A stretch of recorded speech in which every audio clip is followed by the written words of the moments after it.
I have been with my partner for 7 years. We initially met online, and after meeting in person a few times and realizing our affection for one another, we found it promising to move in together. I moved from California to Pennsylvania to be with him throughout graduate school. All was seemingly well during this time. I have never really had any reason to not trust him. I encouraged him to very much so, to try his best to make friends, or to explore hobbies on his own outside of the various ones we share, because I have my own passions. And I found we connected most when we met in the middle through conversations about these passions, through the act of explaining or showcasing what we've taken in or learned. Throughout these 7 years, he has struggled with very low self-esteem.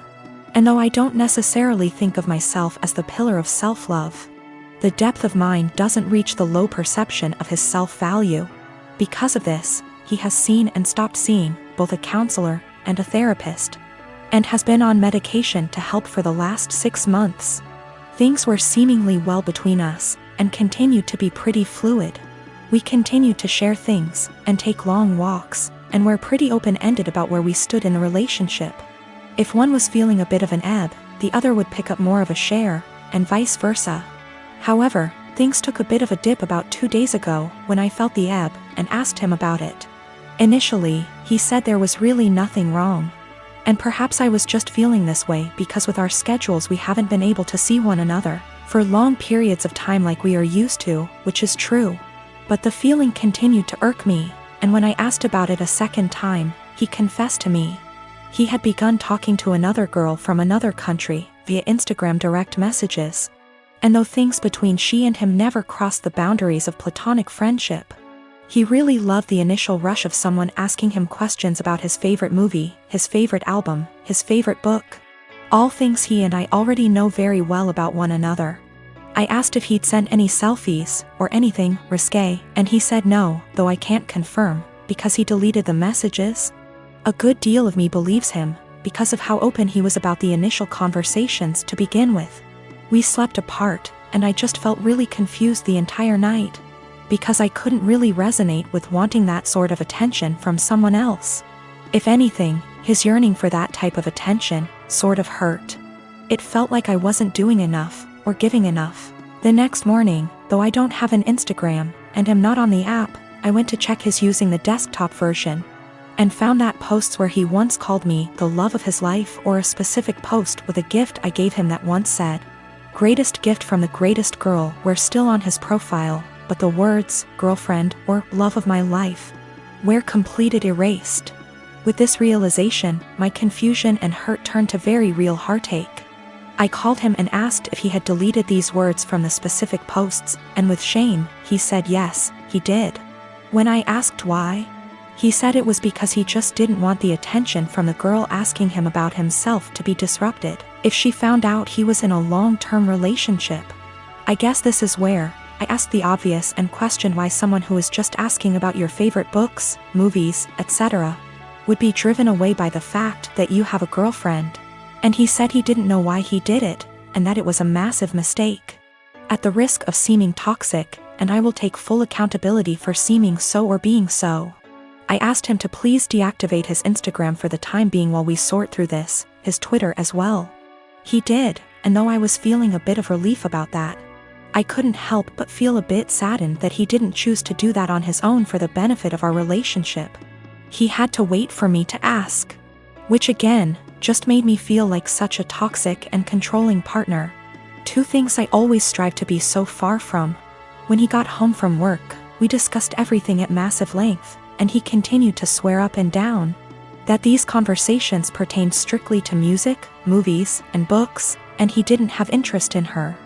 Just interest in the initial rush of the attention he was receiving. We read a few articles, and he broke things down to me as his self-esteem has never been lower. Despite his career as a doctor being at a high, and his finances in order, he felt things with his music weren't taking off. And with that came a feeling that he wasn't special, and it was nice for someone to make him feel that way. I felt shame and asked him if I wasn't doing enough or giving enough to him to make him feel that way. He said, I defiantly was. But my love, and attention and affection, became a pillar he could rely on, and got used to, so with new attention came a rush. And he liked that. I asked him if he wanted to be single and find that rush in dating new people. And he kept insisting that that's so far from what he wants. He wants to remain a couple and do all he can to work on these things together. Though I can't help but correlate that feeling he enjoys with the feeling of a first date. Which hurts, of course. I told him I didn't really see how we could move past this because there was nothing much for me to make an attempt to work on moving forward. This seems to be a self-stemming problem that I emphasize with, but just don't want to be on the receiving end of the counter effects. So though it is incredibly uneasy to begin to think of how difficult it'll be to begin again, it is just as difficult to think about how difficult it would be to stay and try to rebuild back up an issue that I feel like just a bystander. When it comes to, this has all been very painful, and if this comes to an end, I just want it to be as civil and as possible. He deserves to love himself, but not at the expense of the love we have between us. I deserve love that is stable and comforting, and not laced with newfound paranoia. Despite this all, my heart is still very much in this, of course, and he has been very vocal about how it was just one mistake. Nothing happened, we can work through this, etc. And I secretly keep hoping he will make a step, any step really, to showcase these words and implement action, seek a new therapist. Find the two of us a relationship counselor, buy a book on self-help or on how couple conquer affairs, anything at all. Without me having to be the one to ask him. I just want him to have that yearning that he continues to say he has, but instead of saying it, I was him to show me. That makes me irrational or just plain dumb. I believe to be in a state where I can handle either answer. Or something completely different just the same. Do all think I'm blowing something completely out of proportion? Given how this was an exchange of conversation between him and another girl for just a few days. And his erasure of me on his profile was only for about 2 days? This has been a first in this relationship, this has been a first in my life, truthfully. I just felt completely vulnerable and isolated. I am one of 4 kids. My older brother P, who I no longer have any contact with, my younger brother J, who is no longer with us, and my youngest sister K. Recently P's children, 2 girls and 1 boy, all in their late teens and early 20s, reached out to me and expressed a desire to have a relationship. I have 0 contact with their father and swore that I would beat him black and blue if I ever saw him again. My oldest brother P was always the golden child. No matter what he did, my parents always had an excuse for why it was not his fault. Bad grade? Teacher had it out for him. Cheating on every single one of his relationships? Good thing you did it to her before she did it to you, that one was my personal favorite. He also used to torment Jay and I constantly when we were smaller than him, until in high school. When I hit a growth spurt and sprung up to about 6 feet 4 inches and 230 pounds worth of muscle. After that I became the typical jock type. Played football, partied, bunch of friends, etc. Well, my younger brother, Jay, didn't get as lucky and stayed pretty small and scrawny throughout high school and college, only getting up to about 5 feet 8 inches, and didn't have a super active social life. Despite the difference in our schooling experience, I was always very protective of Jay. Especially since we were always having to put up with P's bullshit. Which stopped once he realized I could pound him into the ground and not break a sweat. As he was also a lot smaller than me at only 5 feet 10 inches. Not much to say about Kay. She was a great younger sister and P didn't dare mess with her or he would incur the wrath of our mother. So, in the late 90s, Jay met his first real girlfriend, A, and was over the moon about her. He spent every spare moment with her, and when he wasn't with her, he would do nothing but gush about her. I had never seen him so happy. Well, one day, he comes to us, all smiles, and announces that A is pregnant and they are expecting. The mood quickly turned, however, when a week later it came out that A had been cheating on J for the duration of their relationship, with our older brother P. This broke my brother, and of course P, being the golden shit that he is, didn't even get a disappointed glance from our parents. To this day I have never seen someone look so broken as Jay had looked the last time I saw him. I believe his heartache was only compounded by the fact that my parents basically told him to get over it and be happy for our brother. Well, about a week after this revelation came to light, Jay took his own life. I had never been so sad and angry at the same time in my entire life. Sad that I would never see my brother again, and the pure rage of knowing that this was my brother and parents' fault. During the funeral, P walked in with A and I saw red. Thankfully I had other family there to stop me from doing anything stupid, but I told P that if I ever saw him again, I would kill him. Shortly after that, I cut contact with 90% of my family, with the exception of K and a cousin I had always been close with, because everyone except them wanted to make excuses for my parents and P. Even though my sister was just as crushed about Jay's death as I was and was angry for a long time. She and her then boyfriend, future husband, hit a financial rough patch after graduating college and were forced to move in with our parents. Due to unrelated drama at the time, they couldn't stay with me. So my sister stayed with them for several years, and over that time their relationship improved, and even though I wasn't thrilled at the time, I understood. She still doesn't really have a relationship with P but is cordial if they meet. I don't blame her, because our parents did a lot for her and daughters love their cousins. So I didn't want to put her in that kind of position of choosing. I never had any kids, and truth be told, I never wanted any. I much preferred the role of the fun uncle. Kay met a great guy and had 2 daughters, who I absolutely adore. P had 2 more kids with A before cheating on her and splitting, and I've never met any of them. My parents have tried to make contact a handful of times, but I always told them to kick rocks. So last week, I'm chatting with Kay's daughters, 19 and 17. And they mentioned that their cousins have wanted to meet me for a long time and were hoping I would be willing to meet them as well. I don't believe they know everything that transpired between their dad and I, but I would be lying if I said I never had any desire to meet them. I am a 39 years old male, and I lost my late wife 6 years ago. I have a 16-year-old son, Daniel, and I recently got engaged to my fiancé of 2 years. Her mom and I aren't on good terms because of how she behaves. She's a controlling, self-centered, Dolly Parton wannabe. I learned to ignore, but she's been annoying Daniel and criticizing his personality regularly. He's a private kid and still hasn't gotten used to the new family dynamic, but he's in therapy and is doing fine.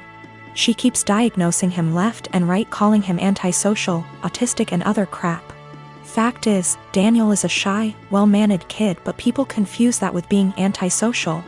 Mother-in-law tried several times to force Daniel to open up by embarrassing him with personal questions on family dinners and test his personality type. I've realized the effect her behavior had on Daniel, so I gave him the choice to no longer be in the same room / house as mother-in-law, and he appreciated this a lot. Mother-in-law didn't like that Daniel kept his distance and no longer visits and kept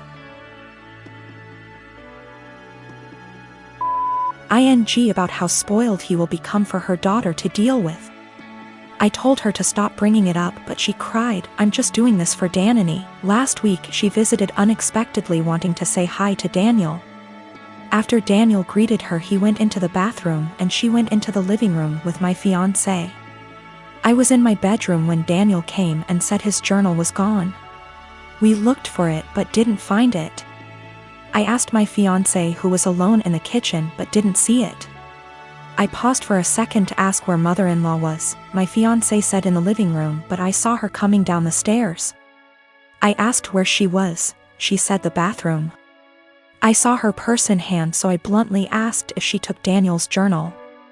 She looked offended and called for my fiancé when I insisted to see inside her purse. She wanted to leave, but I didn't let her. Fiancé told me to stop it, but I insisted, and the journal was there. Mother-in-law tried to explain this was her only chance to get to know Daniel better because she cares about him. I blew up at her and berated her for stealing from my son and told her she's banned from my house for the stunt she pulled. She argued with me, then left. My fiancé apologized for her but said banning her from the house was over the top. It backlashed and father-in-law argued and hoped his daughter realizes how I am and call off the wedding for refusing to apologize to Mil.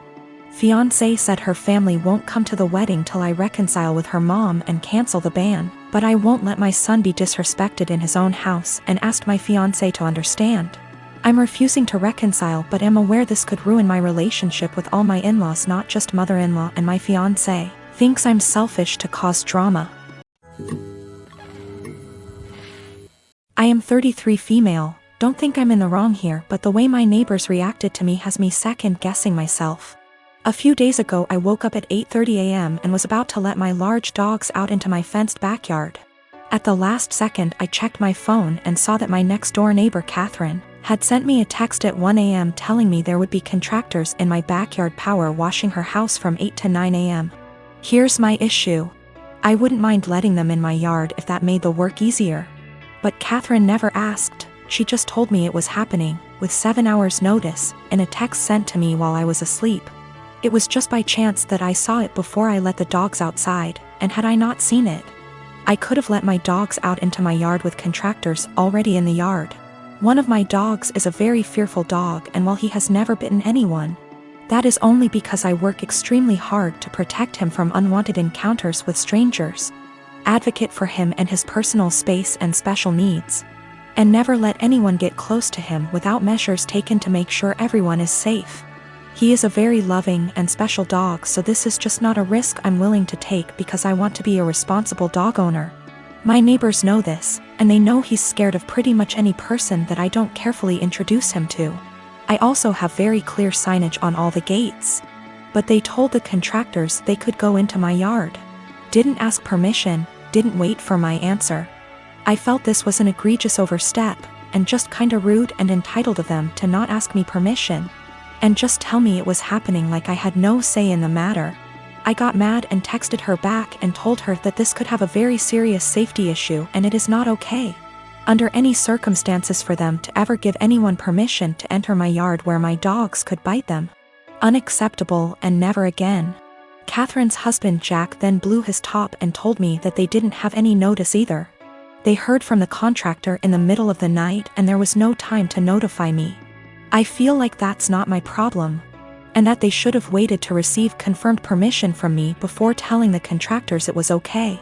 I really don't think I'm asking a lot here. I feel like this is an extremely reasonable request, dog issues or not. Then Jack told me that my behavior was unacceptable and that any harassment of the contractors would be dealt with, and that I was to immediately cease harassing Catherine. I never even spoke to the contractors. And I sent Catherine a total of 4 text messages that more or less said that this is a boundary they can't cross. This was unacceptable, and they are not to do it again. Jack sent me a few more nasty texts, and at this point I'm not really interested in being friendly anymore. But Jack still said that I was the one who was being unacceptable. Jack just yelled at me from his balcony to tell me that the painters will be coming back multiple times this week and he doesn't know when, so I am calling the company first thing tomorrow and explaining the situation to them. I am installing gate locks this afternoon.